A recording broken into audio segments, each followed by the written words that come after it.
주님께서 너무나도 사랑하시는 우리 아델포이교회 성도 여러분들을 주님의 환영하고 축복합니다. 여러분과 저는 그리스도입니다. 정말 믿으십니까? 네, 맞아요. 그것이 우리의 정체성이죠. 그럼 우리에게 성령님은 약속하여 주셨어요. 그래서 성도된 우리를 절대 한번 고백하시겠습니다. 약속의 자녀. 네, 약속의 자녀라고 일컫는다는 것이죠. 하나님의 은혜의 약속을 따라 태어난 자들이 바로 여러분과 저인 것입니다. 하나님의 뜻과 계획에 의해서 약속의 소망을 따라 세상의 빛을 바라본 자들이 바로 여러분과 저, 그것이 무엇이라고요? 그리스도인이라는 것이죠. 그러한 성령의 약속을 받은 우리들에게, 약속의 자녀된 여러분과 저에게 우리 하나님께서는 성령으로 걸어가라 시리즈 벌써 26번째 시간으로서, 자, 절대 한 번 더 고백하시겠어요? 성령의 약속. 네, 성령의 약속이라는 제목으로 사도행전 26장 18절의 말씀을 허락해 주셨습니다. 오늘 본문 말씀 다시 한 번 더 보도록 하겠습니다. 그 눈을 뜨게 하여 어둠에서 빛으로, 사탄의 권세에서 하나님께로 돌아오게 하고, 죄의 사함과 나를 믿어 거룩하게 된 무리 가운데서 기업을 얻게 하리라 하더이다. 아멘. 지금 이 말씀은 유대의 왕이었던 헤롯 아그리파 2세가 요청한 청문회가 있어요. 바로 그 청문회에서 사도 바울이 선포한 변론입니다. 그렇습니다. 사도 바울은 예루살렘 성전에서 체포된 후에 5번의 변론을 벌이게 돼요. 먼저는 유대의 군중들 앞에서 하였습니다. 그리고 두 번째는 사내들인 공회 앞에서의 변론이 있었어요. 이 첫 번째와 두 번째 변론은 정식 재판은 아닙니다. 이제 세 번째로 벨릭스 총독 앞에서 정식 재판이 있었고, 그 앞에서 변론을 하였어요. 그리고 신임 총독인 베스도 앞에서까지 총 4번을 하였습니다. 그리고 지금 아그리파 왕 앞에서까지 모두 5번의 변론을 하게 되었다는 거예요. 그런데 무언가 좀 이상하지 않습니까? 사실 사도 바울에 대한 이 공식 재판이라는 것은 이미 4번째 변론을 하였던 베스도 총독 앞에서 이미 끝이 나왔어요. 그렇기 때문에 이제 사도 바울은 우리가 지난 시간에 들었던 것처럼 자신이 상소한 로마 황제 가이사 앞에서 재판만 받으면 끝난다는 것이죠.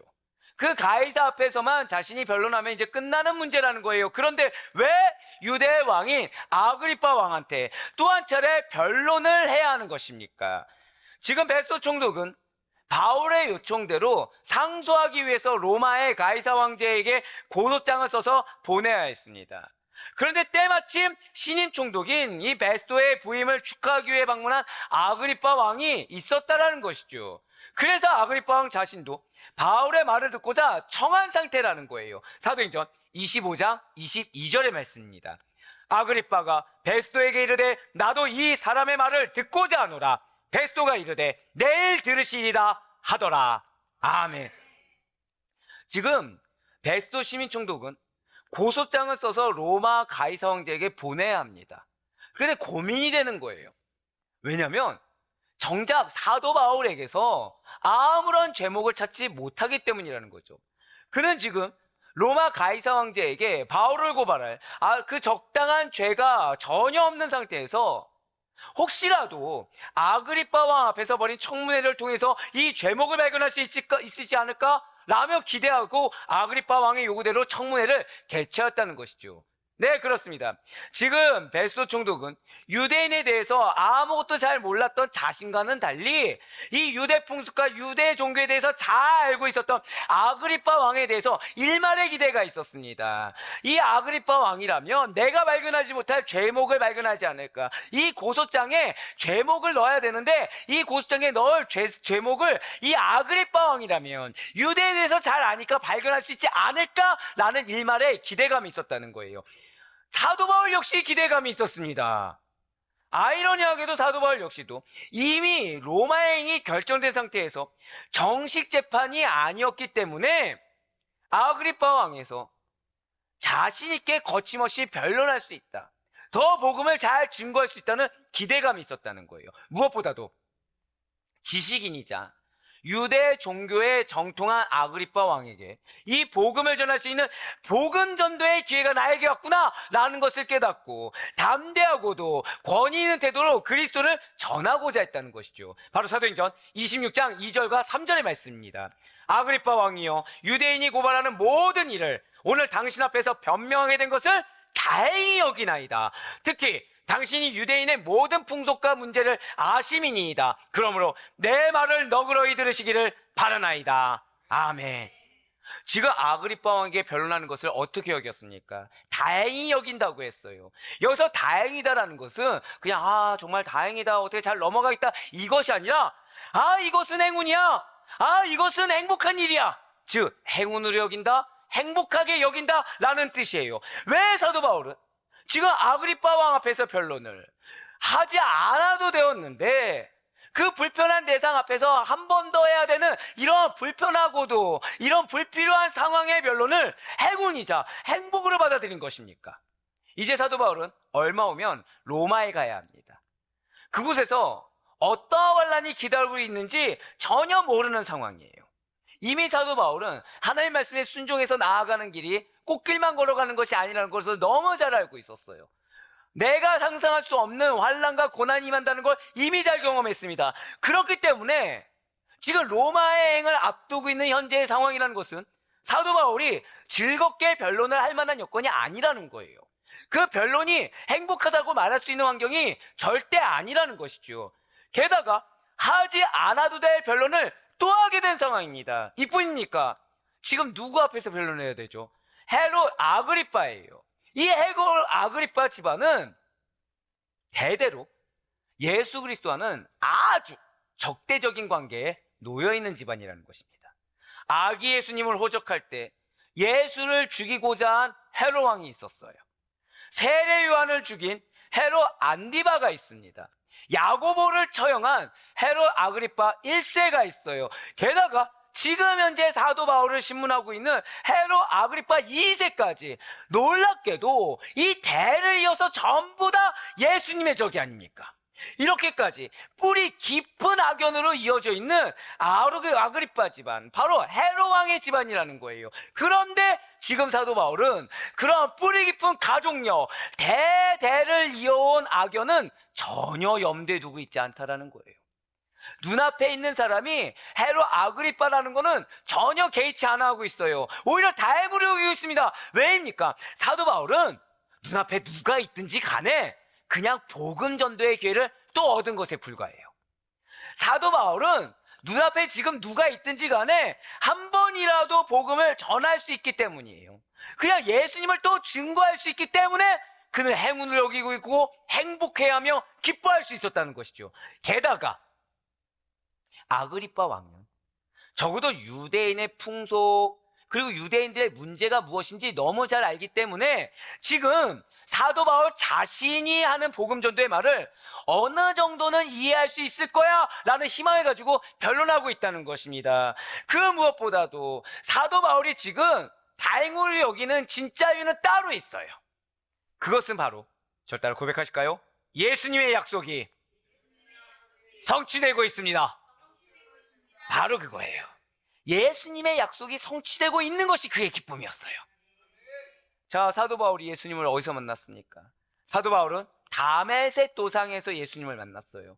사도 바울은 하늘로부터 빛을 보는 중에 예수 그리스도를 만났습니다. 그 뒤로 사흘 동안 보지도 못하고 먹지도 못하고 마시지도 못했어요. 바로 그때 아나니아가 이 황망한 마음에 기도하고 있던 바울을 찾아와 안수해 줍니다. 다시 보게 만들어줬어요.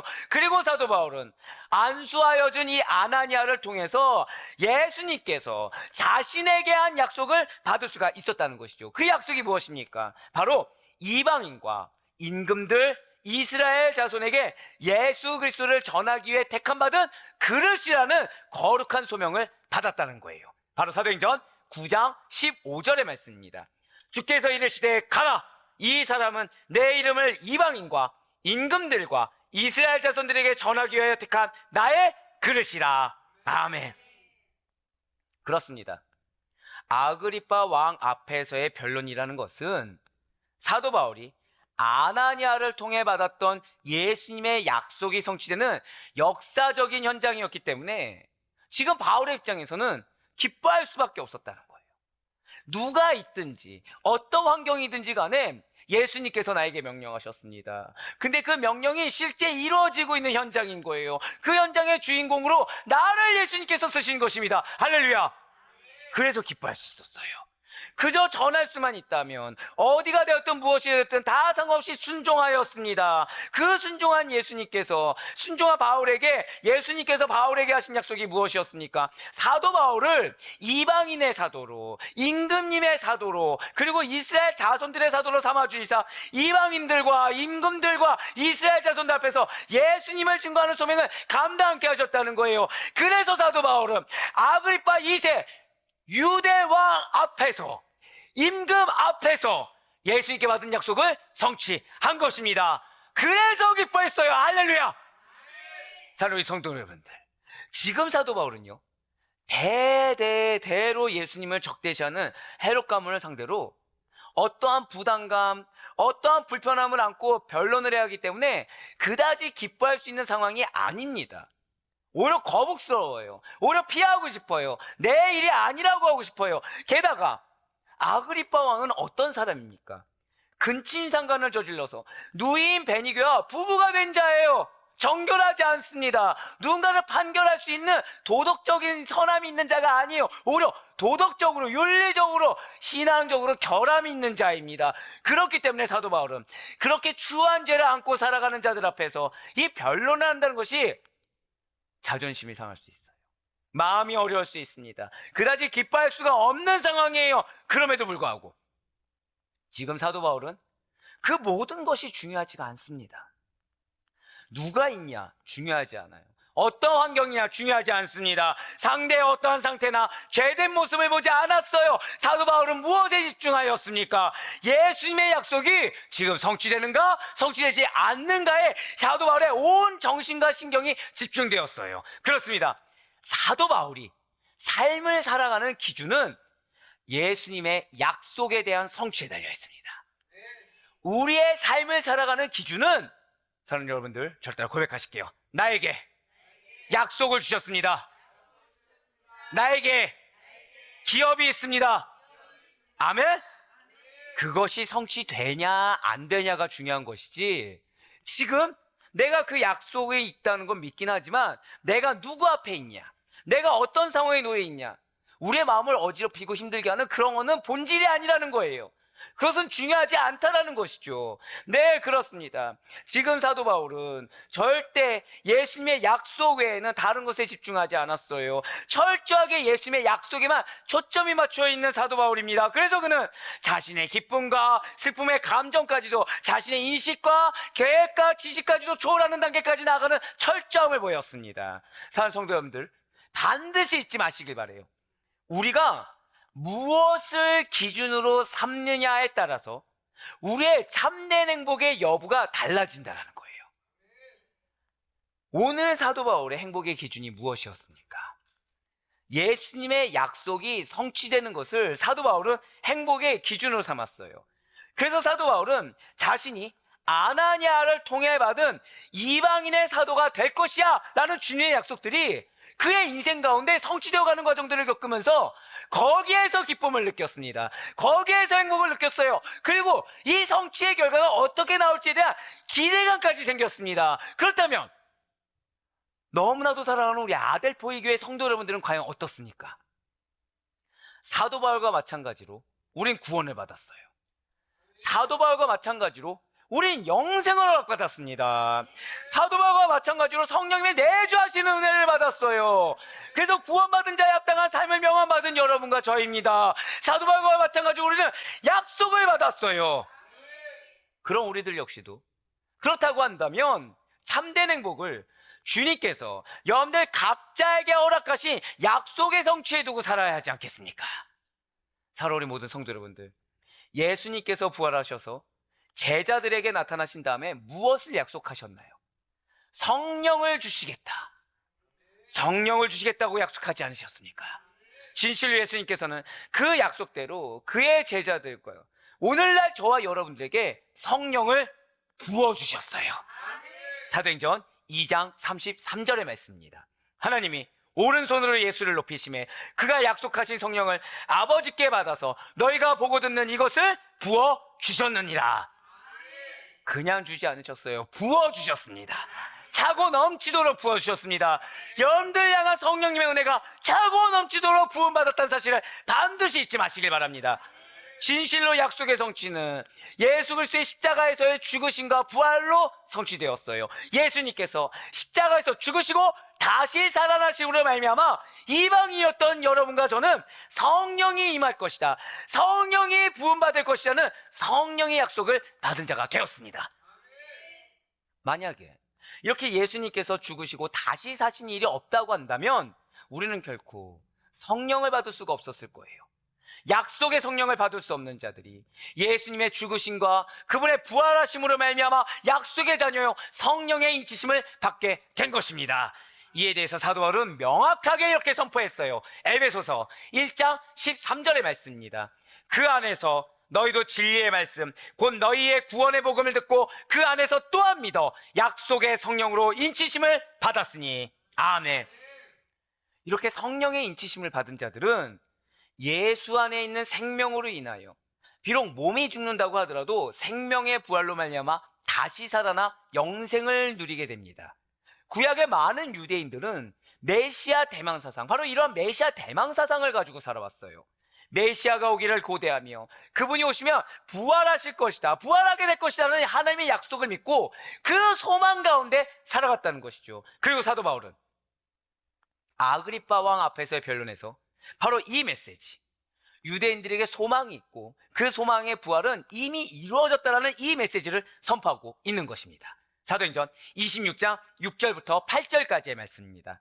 이제도 여기 서서 신문 받는 것은 하나님이 우리 조상에게 약속하신 것을 바라는 까닭이니 이 약속은 우리 12지파가 밤낮으로 간절히 하나님을 받들어 섬김으로 얻기를 바라는 바인데 아그리빠 왕이요 이 소망으로 말미암아 내가 유대인들에게 고사를 당하는 것이니이다. 당신들은 하나님이 죽은 사람을 살리심을 어찌하여 못 믿을 것으로 여기나이까. 아멘.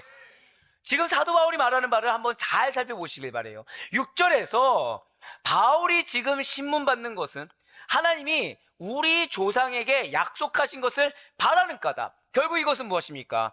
소망 때문이었다는 거예요. 여기서 소망이 무엇입니까?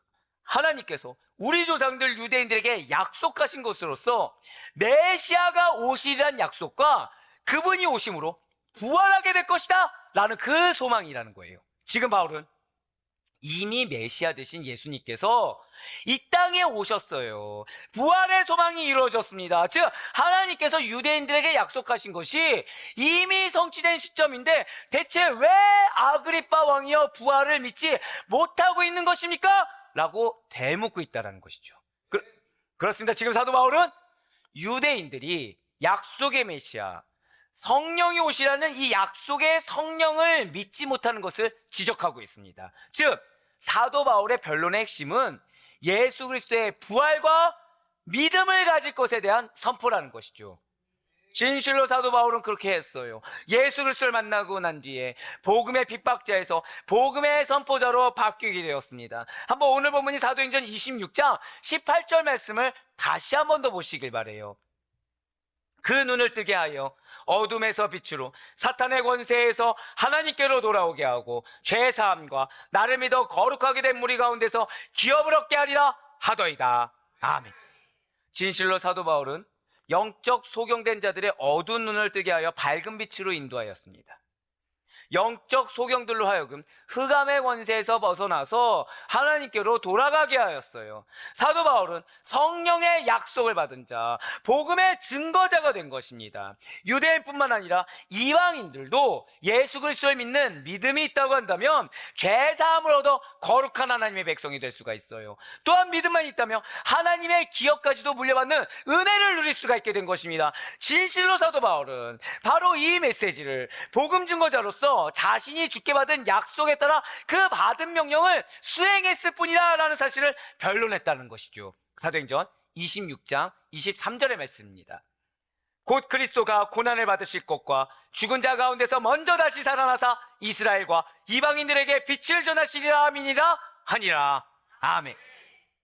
진실로 하나님께서는 메시아 되신 예수 그리스도, 빛 대신 예수 그리스도를 믿는 자들만이 구원을 받고 부활의 기쁨을 누릴 수 있도록 역사하십니다.